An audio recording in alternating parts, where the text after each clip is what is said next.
Once upon a time, there was a girl named Goldilocks who had a reputation for wandering. She'd always been curious. Some said too curious for her own good. When she was younger, she'd listen wide-eyed to the tales the village elders told, dark stories of the forest, of shadows that moved on their own, and things that took on the shapes of friendly creatures to lure children. But those warnings only seemed to spark her interest. It was as though the dark held a strange magnetism for her. One cool autumn afternoon, Goldilocks found herself at the edge of the woods. The sun was beginning its descent, casting long shadows between the trees. She hesitated but couldn't resist. She'd always heard there was something odd about the woods, something hidden. As she walked, she thought she heard voices whispering her name. Despite the chill in the air, she felt compelled, almost guided, until she came upon a small house nestled among the trees. Its roof sagged slightly, and thick ivy clung to its walls, giving it an air of age and mystery.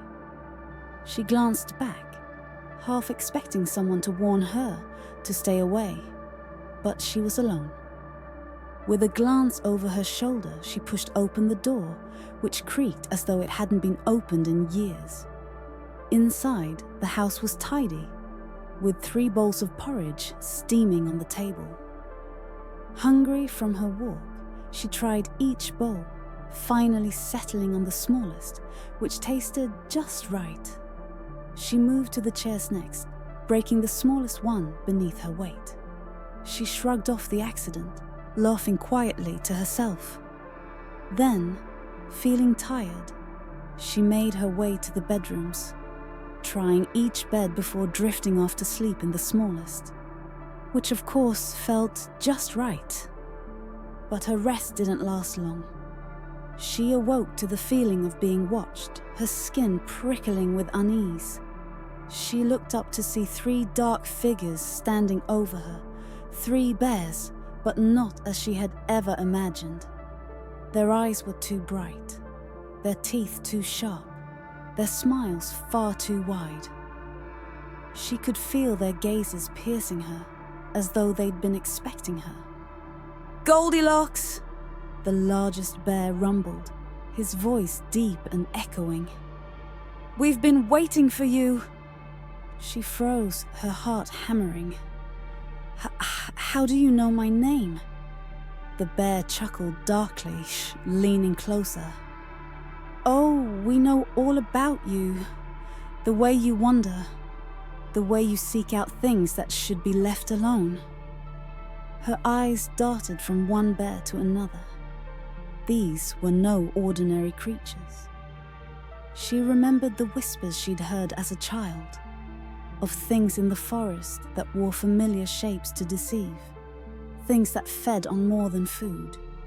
The second bear, with eyes that gleamed like polished stones, nodded toward the table. "Did you enjoy the porridge, child?" Goldilocks felt her stomach twist as she remembered the metallic taste in the porridge she'd consumed.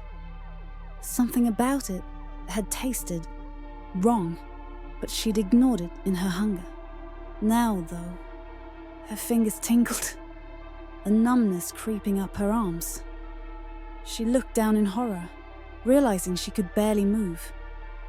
The bears watched her struggle, their faces twisting into unnatural grins, teeth sharper than any she'd ever seen.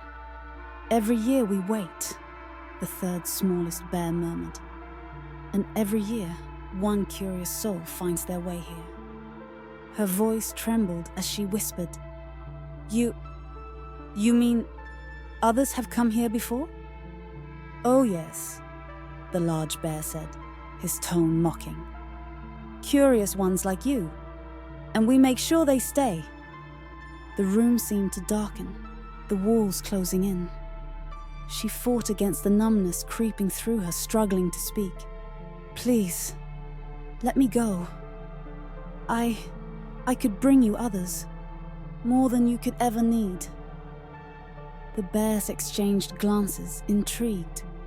The second bear leaned in, his breath icy and rancid. "Go on." Goldilocks swallowed, forcing herself to continue.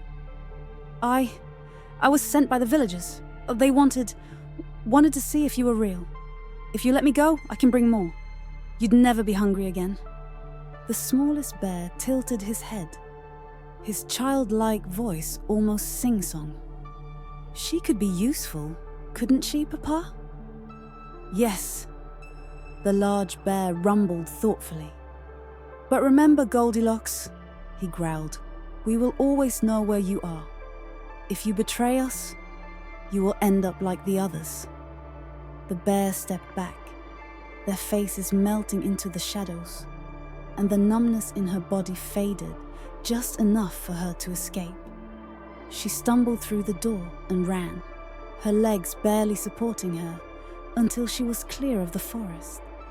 But even as she left, she could feel the bear's eyes on her, their promise echoing in her mind.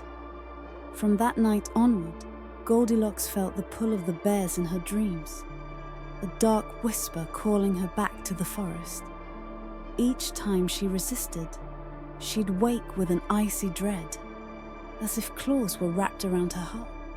Slowly she gave in, luring her first child, a neighbor's son, just 7 years old, into the woods. She spun him tales of hidden treasures, magical groves, and mysterious creatures, her voice hollow and hypnotic. At the forest's edge, she watched him vanish into the shadows, as if swallowed by the earth itself, his fearful gaze meeting hers one last time. The terror in his eyes burned into her memory, haunting her, but the bear's dark command pulsed in her mind, silencing her guilt. Weeks passed, and each child she lured seemed more reluctant, sensing something off in Goldilocks' expression, a shadow in her gaze.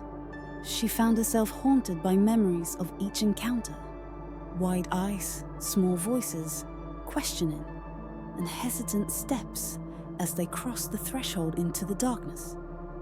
Yet she was bound, compelled to obey, and with each child she led, she felt herself slipping further from the girl she'd once been.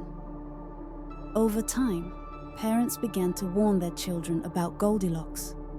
Whispers spread in the village about her strange behavior and the vanishing children. Those who'd survived told of a girl with an icy voice who urged them deeper into the forest, even as her face twisted in grief. Desperate to stop, Goldilocks tried to stay away from the village, but the bear's curse drew her back, her body a puppet to their will. Her final victim was her own younger sister, who looked up to her with trust in her wide, innocent eyes. Goldilocks pleaded with her, hands trembling as she fought to hold back the command, urging her sister into the woods. But her voice betrayed her, and the girl followed, her small hand slipping from Goldilocks as she disappeared into the shadows, her faint cries echoing back. The loss shattered what little humanity was left in Goldilocks. No longer the curious girl she'd once been, she became a ghostly figure, a hollow vessel bound to the forest's depths. Children heard her call on windy nights, her voice mingling with the trees, urging the curious to venture just a little too far. Parents told their children the tale of Goldilocks, a warning to never wander alone into the woods, for there, the cursed girl forever waits, drawing in souls to feed the briar beasts who control her fate. And if you listen close on quiet nights, you can hear her laughter echoing through the trees, faint yet haunting, beckoning those who venture too far into the shadows. Thank you for joining us in the world of Twilight Fables. If you enjoyed this tale and want to hear more stories like this, please subscribe and hit the notification bell for more.